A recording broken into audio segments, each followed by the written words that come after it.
Jimmy. Jimmy. Jim James, son! So welcome to yet another episode of Jimmy Jims. This is what I've pulled home today. It's a 2001 Buick Century. We're not at home, we're at a gas station putting some air in the tires. But I think you get the point. So I bought this baby for approximately $900 from the original owner nonetheless.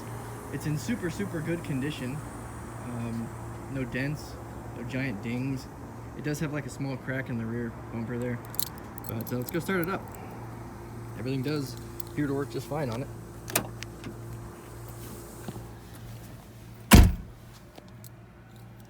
Let's see.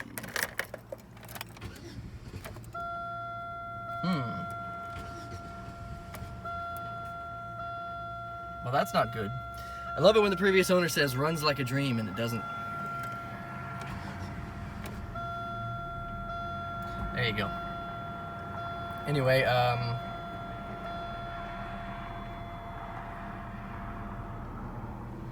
well, it looks like we've got a problem there, and a problem there. Well, that's not good. Anyway, let's head on home and we'll see what we can do. Well, that didn't go so good, did it? Man, that's been my luck lately, guys. You don't even know. But here it is, 2001 Buick Century with a 3.1 liter, I believe, which is just the same as the terrible 3.4. Preferred car of the elderly, going to Country Kitchen Buffet on Sundays, running over innocent children in crosswalks. Also, the preferred car of anyone that says, I thought that was the brake, not the gas, and then go shooting through a stop and go. But here it is, in all of its beautiful glory. It's got all 4 hubcaps still, surprisingly. It doesn't have any major crunches on any side of it. Look at those tires. Ooh-wee, Rick. Looking pretty good, actually. I'm pretty surprised. Let's go ahead and take a little inside look. Not so bad, everything's washed out from the sun, but there's my computer OBD scanner. We got that hooked up, trying to figure out what the hell went wrong at that gas station. It did eventually restart, but it wasn't happy to be driven home. So we're gonna have to do some investigative things there. Back seats, typical back seats for an old car. Not too clean, not too dirty. I'm not gonna open the trunk, I don't care. Tires are really just super nice. Hey, Peter, it's Cucumber Joe. Man, I really do got that autism, I'm telling you. You think it's a joke? I always thought the doctor was like, son, you got autism. And I'm like, no, I don't. Starting to think it's not such a joke anymore. Oh well. License plates actually belong to me on this. This is not a dealer vehicle. This is now my personal vehicle, replacing this awful monstrosity of an automobile, which there will be a video on shortly. But this one is actually coming out pretty good so far. Just, what the fuck is this? Alright, well, we're back. I'm feeling much better now. Sometimes you just gotta take a deep breath and calm down and not break anything or yourself. That's very important. Sometimes you can't let it get to you. Anywho, so we got the 2 lights I was talking about. We got low tire, that's super simple. The owner just put a new set of tires on the front, and he did not reset the tire pressure monitoring system, little button down by the fuse box. So we'll do that. And the other one is service engine soon. I've checked the code, there's only one. It's P0440, generic evaporative emission system, which just means a small leak in the evaporative emission system. Same thing, see. This thing recently had some throttle body work done to it, and I'm gonna go ahead and take a look at all that, honestly, because the shop that did it, I know the shop that did it, and I'm not gonna say they're a bad shop, but they've produced some poor quality results for me before, so we're definitely gonna go check that out right now. Other than that, I just have to give the car a little bit of a wipe down. It's got the typical random debris field everywhere, like literally everywhere. But once I give it a vacuum and shine it up a little bit, then it'll be somewhat pleasant to sit in. I've checked all the windows and they work. So that's nice. That one's a little decrepit. No, we got one. Now that one's being attitudey. What about this one? Yeah, it works. Alright, well, we got one being a little attitudey, but we'll check that out too. Other than that, though, it does run pretty good. Can't say it doesn't. I actually just updated the registration on it, so that's in my name now. Now it's officially my car, unfortunately, my General Motors nightmare to deal with. So the interior cleaning has commenced. Look how nice and clean it is over here already.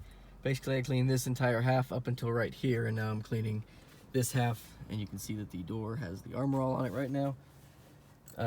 So I was starting to clean some other parts of this car, just the floorboards. I was going to get the vacuum out, and I couldn't help but notice all of this.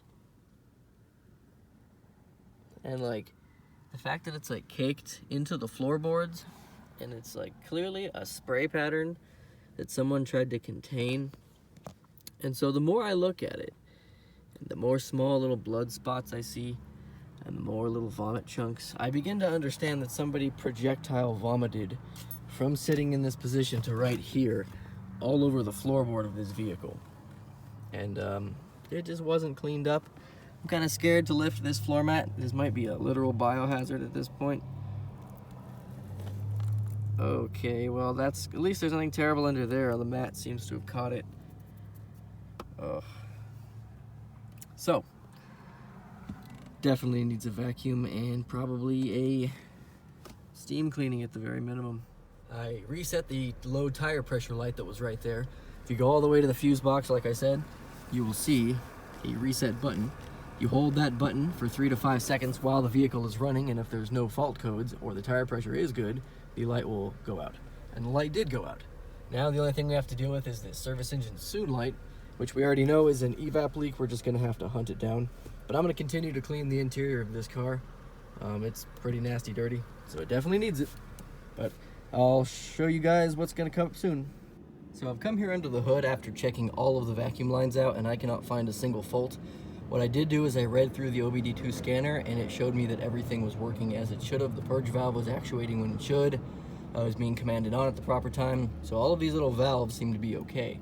What I did notice is this idle air control valve down here with the key in the ignition is making sort of a tap, tap, tap noise, and you can diagnose it directly to here with one of those little stethoscopes. I'll actually show you right here.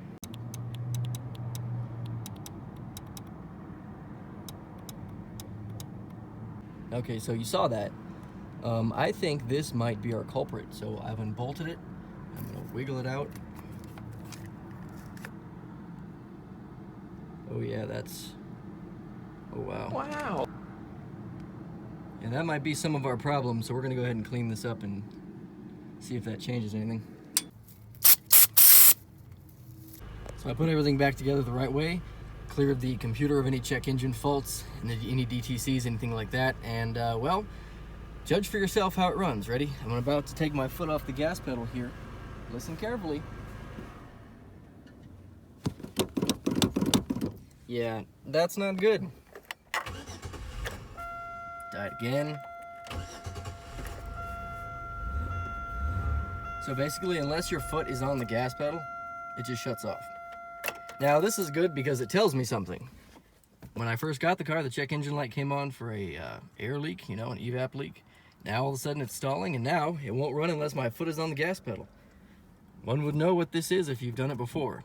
Idle air control motor. Even though I just cleaned it and messed with it and checked it, my suspicion is it was already on the way out, or it was already cooked, and I came along and disturbed it.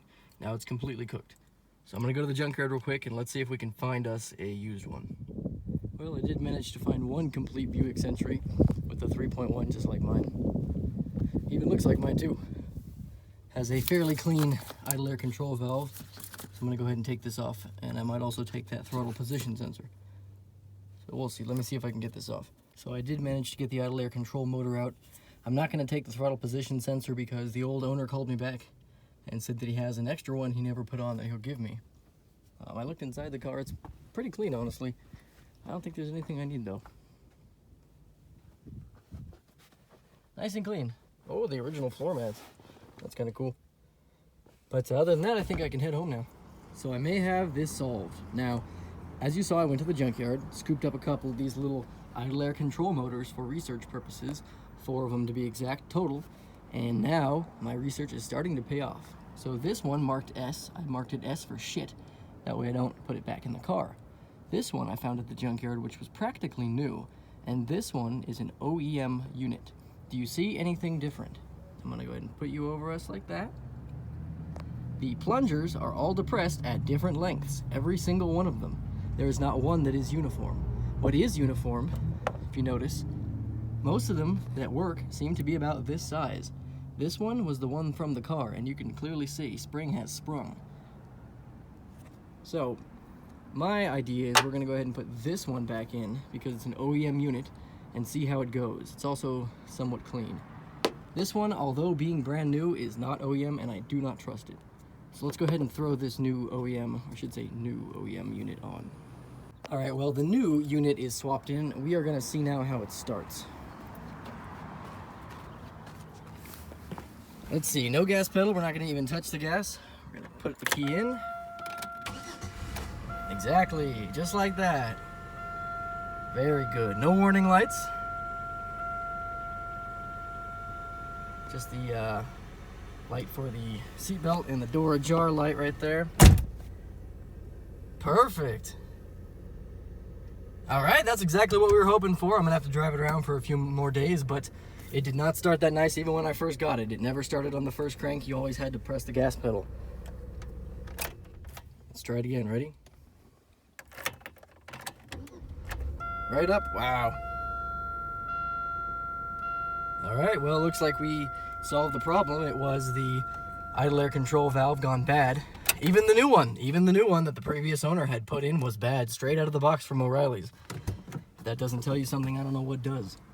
So anyway, now that we've solved some of the mechanical issues, I'm gonna get back to cleaning. Do rich people have more friends than the rest of us? Are they more deserving of a comfortable seat? Are they more entitled to brake safely on a rainy day? Are we the only car company that doesn't think so? Century by Buick, full of amenities for under $20,000, loaded for under $24,000. Century by Buick, a luxury car for everyone. It actually came out looking pretty nice. Some of that poly shell that I put on the side, the triple shine, kind of stained it, so I'm gonna have to go back and wash this. You can see what I mean by a little, see that stain right there? A little bit of a stain. Sorry about that. That's the little timer. But the paint on this thing is really, really nice. I mean, just really nice. Good thing I brought some stuff to wipe it down with. So I took it for a drive, put some gas in it, and it's doing pretty good, honestly. It rides real smooth, doesn't shimmy over bumps. The service engine light has not come back on. It's very clean in here. It smells much, much better in here now. Like, it smells 30 or 40 times better. But so far, it's doing really good. I'm actually kind of surprised. There's a school zone coming up, so we're gonna have to slow down. But that'll give us a chance to see what it does at low speeds.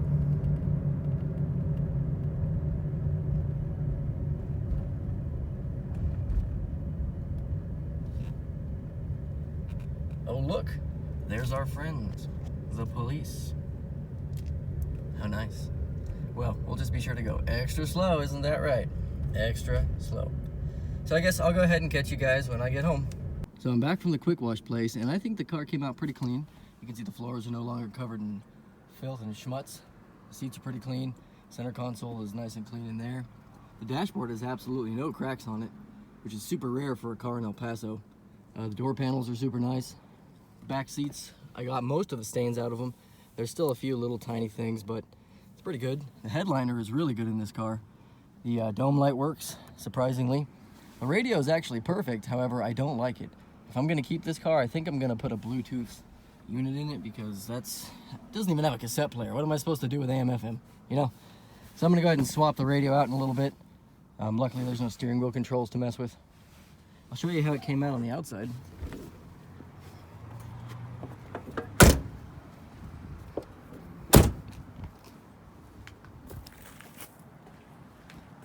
So that's how it came out on the outside.